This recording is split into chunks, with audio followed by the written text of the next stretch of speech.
Hello, my name is Contover. This is the Current Buzz. Today we have an interesting gentleman. He was a former Boston Marathon runner. He was a former runner all over the world, and we're going to talk to him. He's originally from Lowell, ran at Lowell High School, ran at UMass Lowell. So you runners out there, I want you to listen. We're going to talk about the Boston Marathon because that's coming up, and it's going to be the 10th anniversary of the Boston Marathon. I was in Boston on that day. I don't know where Bob was, but we're going to talk about how he heard about it, and then we're going to go from there. But one thing before we start that, I want to ask you, the Boston Marathon is going to be no longer supported by John Hancock, and it's going to be supported by Bank of America now. Is that correct? That's correct, Okay. Yes. Yeah, Hancock started their sponsorship in 1986, and that was the first year of prize money at Boston Marathon. Yeah, don't you wish you had prize money the way it is now? Well, that was my last year competing in Boston. 1986 was the first year they had prize money. Wow. Luckily, I did go home with a check, so. Pardon me? I did go home with a check. So Oh, you did? Did you cash it? Yes, I did. Okay, good. I want to ask you about this.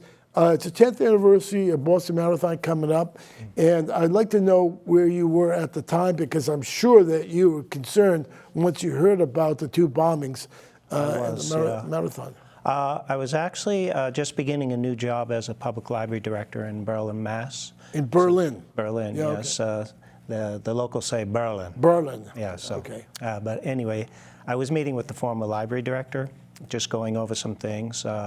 It was just an opportunity to meet with her before I started the job. And I had my little flip phone in my pocket, and it was just buzzing constantly. And I never really have a lot of calls, so I was anxious to look at it.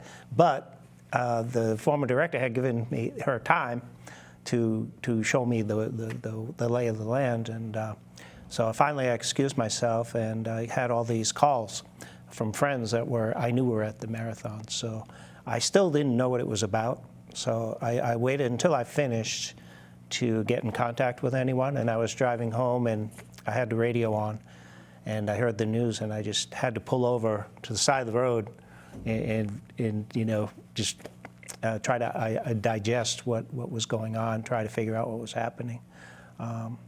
So yeah, it was a really scary, tense thing. I might have been there. I knew I had many friends that were there. It's just, you know, I'm sure. Trying to track down everyone and hope that they were okay. Yeah. Yeah. Did you watch it on TV, the video? I did. Yeah. A lot of the time when I had to work on a Patriots Day, I would record it and just watch it when I got home. Oh, I see. I would always record it anyway, just Right. in case I missed something. Yeah. And that's, you know, generally what I do now. I don't usually go in for the race itself. I just watch it on television. I read your book. It's called Tales of the Times by Bob Hodge. Great book. If you're into running, definitely buy it. You could buy it at downtown Lowell. There's a bookstore there. Lala Books. On Market Street. On Market Street, yeah. Yeah. And I think that's where we met. You were having the signing at the time. That was, what, a year ago? Just about a year ago, I think, yeah. A year ago. Yeah. And then there was a group of us, Bill Rogers. Yes, Jack Fultz, another former Boston winner. Jack Fultz was there. Yeah, and what was his name? He was another winner, Greg. Let's see, who was there? It was me and Jack and Bill and Gerard, who runs with Greater Lowell. No, he lived in Lincoln. I remember that. Yeah, that was Jack Fultz. Oh, okay. Jack, yeah. Okay. Yeah. And we all went to the Olympia and had a good time We did. there. Yeah, Olympia I had not restaurant. been to the Olympia in many years, so yeah, it was that good. was a good choice. And it was good. It was a good discussion between you guys talking. Yeah, You know, running and so forth. It was really interesting. It was, you know, pretty much my neighborhood. I grew up in the acre on Butterfield Street, Lowell, and went to St. Patrick's, which is, you know, right there. When and did the Olympia is still there all these years. When did you start running? Was it at Lowell High School? Yes. And how did you get involved in that? It's in the book, but how did you get involved in me? My first year at Lowell High, I was actually going to a Rogers School. because of the overflow from the high right, school. the overflow. So in gym class one day we were playing baseball, and I used to just easily steal bases. Anyway, the phys ed instructor said, you should go out for cross country running. I didn't even know what cross country was. I knew it involved running. Yeah. But there was another guy who was on the team already. And so he brought me out to the college stadium, and I met Coach Lang and took it from there. So I think I ran my first race only days after doing my first workout with the team. And it was for freshmen and sophomores at Franklin Park. Big invitational race, the Catholic Memorial Invitational. So it was quite an experience. Over 100 kids, you line up, they shoot the gun, you're scared. You're running your heart out. And yeah, from the first, that was a big adventure for someone.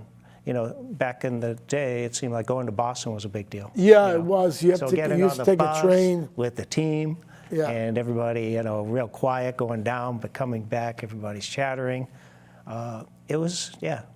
So I fell into it. I was still playing baseball then with the Acre Youth Organization. Okay. But so I gave up baseball after that. I wasn't really a great ball So player. when did you know that you were a runner? Or how did you, when you felt that you... I think, well, in my first race there, Coach Lang said afterwards, you did really very well, for your first time. That's out there. encouraging to hear, isn't it? Yeah. You're a young And I kid. had beaten some of the other kids that were on the team. So then we had a lot of camaraderie between us. And so, I made a lot of friends that way. It was a good way to survive high school, having athletics. You had your group, right? Yeah, because there's a big school then. I mean, we're having our 50th reunion this year, and Oh, cool. I graduated with 900 other students. So, Oh, you 900. you That's get swallowed up. big. Like, Yeah, you I feel know. pretty anonymous Yeah. in a big school like that. I don't think it's that way now, but I mean, 900 is a lot of people. I think- and that was basically yeah. the baby boom. It was, yep, yeah. So how did you get involved with running? I mean, you went to UMass Lowell for a while, Yeah. according to the book, but you didn't really like... I had kind of a checkered running career collegiately. I wasn't sure if I was even going to go to college when I graduated high school. I had an offer, athletic scholarship to Johnson & Wales, a junior college in Providence. It's known for like its culinary art school. It's a university now. So I did go there. I went there for a year, and then I dropped out. And father got me a job at Raytheon. So I was at Raytheon for a year. I was in the union, I was in the usual. International Brotherhood of Electrical Workers Union. Well, yeah. And, I could have stayed there. My brother worked at Raytheon for, I think, 37 years. And he had only started a year or two before me. So my dad worked there, my uncle, my sister, pretty much a family thing. Yeah, let's talk about your brother. I mean, how... I knew of William Hodge, who died in Vietnam, your brother. He was an older brother, right? And 8 years older. I didn't put it together till later that he died on February 28th, 1970. Yes. And that must have been tragic for your dad and your parents. Yes. Having a brother 8 years older, it's easy to kind of, I have a lot of memories, but they're just odd things, There's nothing, concrete. Him challenging me to races on the North Common, giving me a head start. Well, that's what brothers do. We still have some letters that he wrote back home back then. And Good, I'm glad you saved them. Yes. I'm glad you saved them. But it was quite a blow, I think. Do you remember his coffin where he was buried? Yeah. He was at me and Kerwin. And where? Me and Kerwin Funeral Home. Oh, okay, yeah. Yeah. And so Dennis Kerwin, it was his parents that, were. And so he was a classmate of mine in elementary school. Okay. Yeah. So, but anyway, Yeah, I remember one of the soldiers that served with him was there. And I remember a lot of talk. All the adults were talk, you know. They get together for the wake and everything. Right. My uncles and aunts and everything. But I was just a kid. I was, 13. Yeah, 13. So I really, and there was a lot of upheaval in the country and things happening. But, I was too young to really understand what was happening. Right. I was kind of, and when I got involved in running, I think it helped just a little, it was more of a distraction from everything else happening with my own family and everybody's, Let's jump to something good. You started running again. You ran the Boston Marathon. I saw you come in third. You had a high number, and Yes. I said to myself, this guy would have won the race if he didn't have a high number because he was set. Yeah. He was set back in the group. Right. Well, I was a bit nervous about that myself because I write about it in the book, but a good friend of mine, Steve Nicolaides from Lowell, him and I he came with me when I went to pick up my number at the Prudential Center. And back then, they just put up a list, and you look for your number, and then you went to get your packet. Right. And I didn't see when I delivered my entry to Jock Semple at the Boston Garden, I brought it to him, handed it to him, and he said, Bobby, I'll make sure that you get a good number, And so A low number. a low number, Which is very a good important. number. Explain why a low number is important. Well, there's a few things happening. They had instituted qualifying times. Okay. So, but I didn't try to run a very fast marathon. I ran just a race to qualify. Okay. I wasn't going to put it all out there in some little race. I Yeah. was saving, training for Boston. Yeah, exactly. Primarily. So my starting time wasn't particularly fast. So they just would have put a number assigned by roughly what your qualifying time was.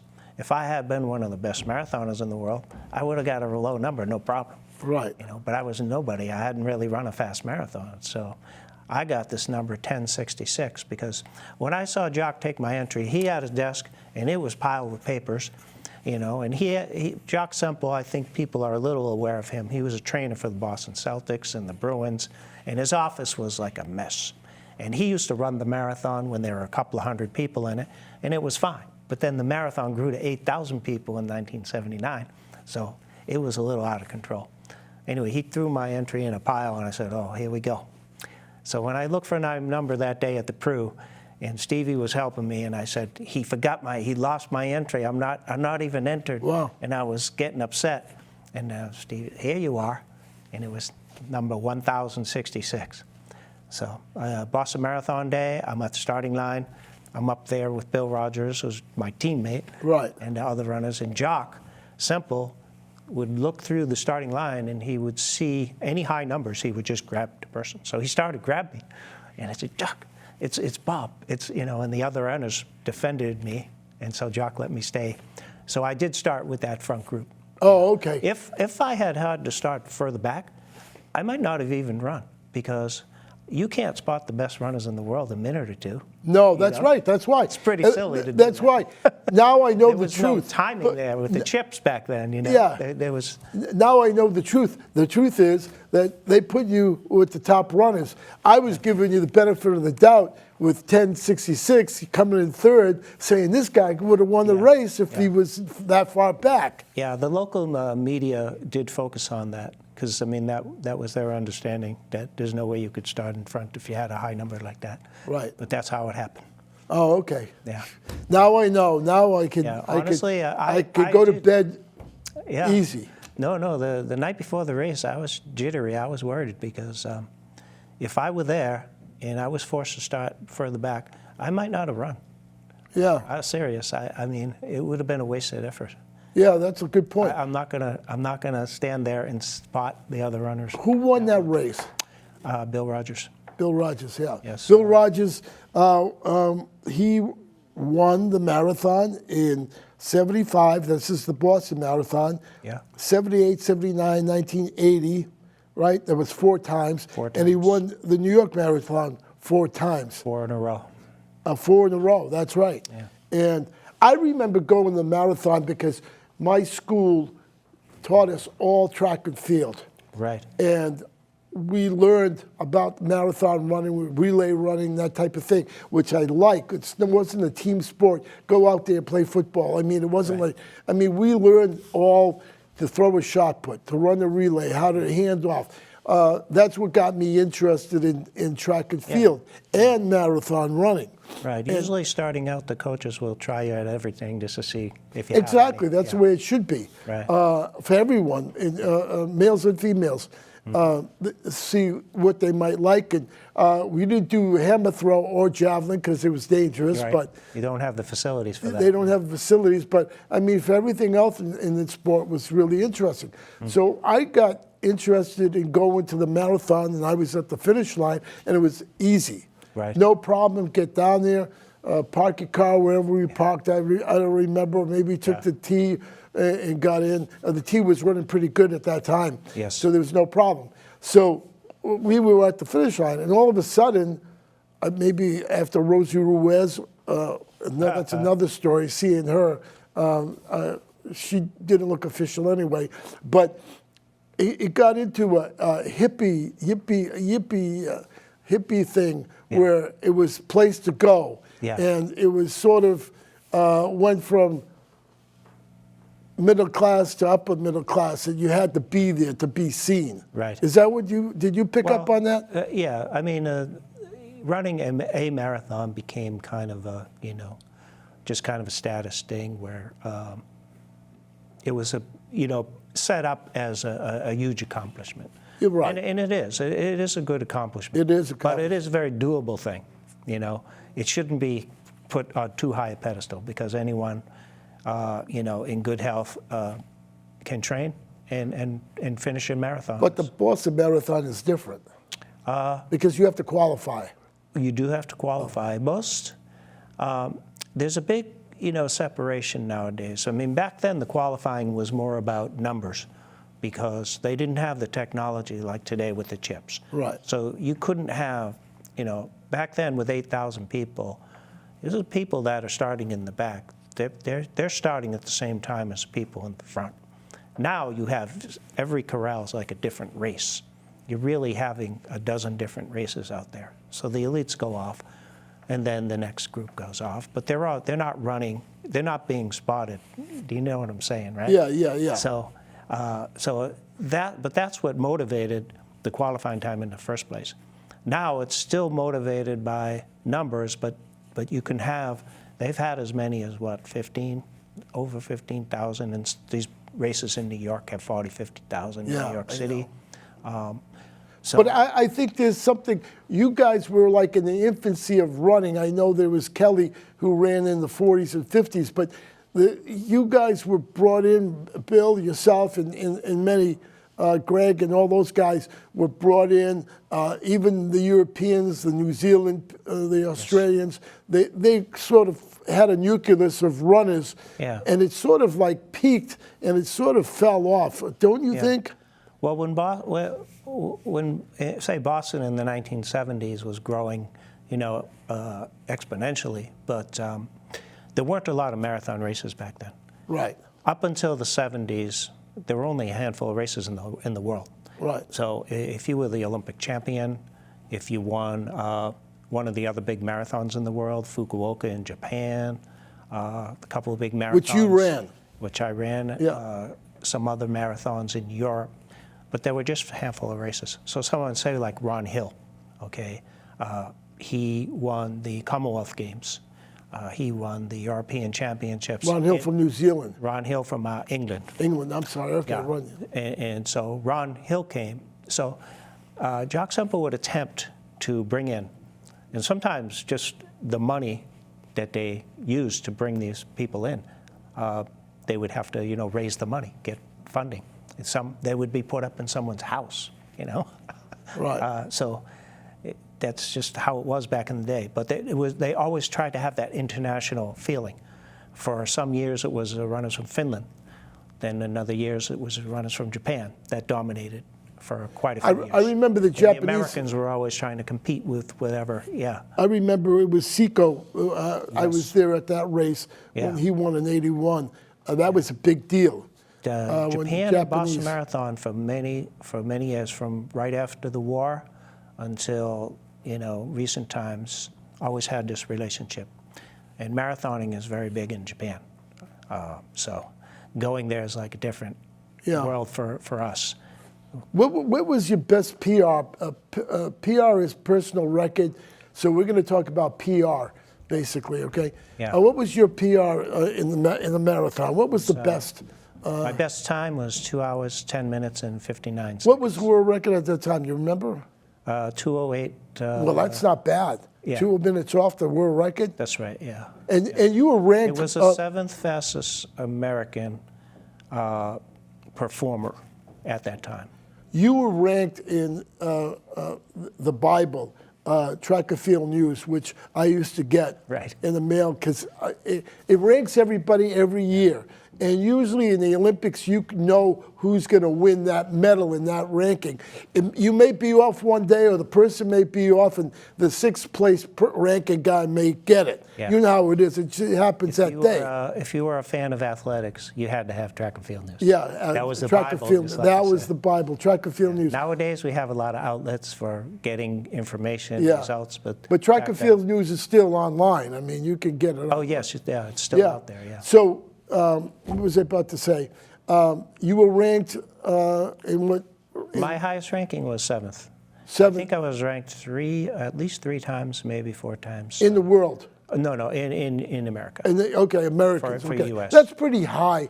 The population of 300 million, and you're ranked number 7th in the Right. in the United The year States. I ran my fastest time, I had the 25th best time in the world, 1980. 19 when? 1980. 1980. Okay, cool. Yeah, because ranking is very important in athletics. Yeah. And were you ever ranked in the world in track and field? No. In the world, no. In the top, usually Track and Field News will rank the top 10 in the world, in the Yeah. top 10 in the U.S.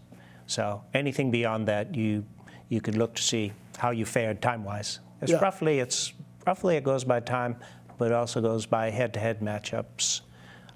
So sometimes the number 1 or 2 pick can be controversial.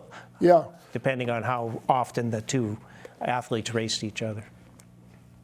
Bob Hodge was a former marathon runner, Yep. right? Still a runner, but not a Tales of marathon. the Times. Yes. I want you to read it. I want you to sign it for me, though, but before Will do. when this is over. And there's pictures of him in there when he was younger. Yes, And, had some hair. and he was in pretty good shape. I have to admit that. And Greg Myers mentioned something in the book, so does Bill Rogers, and you're good friends with all those guys. Yes, teammates, former teammates. Former teammates and so forth. So just pick up the book. You'll enjoy it. It's about Lowell, Mass. And the Old Worthen, our If you grew up favorite in Lowell place. in the 70s in the Yeah. Acre, Yeah. there's a few things for you in there. Yeah, you went to the Old Worthen, and we all loved the Old Worthen. There was a lot of things happening there. A lot of the students from UMass Lowell would go to the Old Worthen, and sometimes they didn't have IDs, but they got served. I don't know how that happened, but that's the way it was in those days. Yes. So it was a good place. And anything you want to say in regards to? I have a minute left. Yeah. Good luck to everyone running this year's Boston Marathon.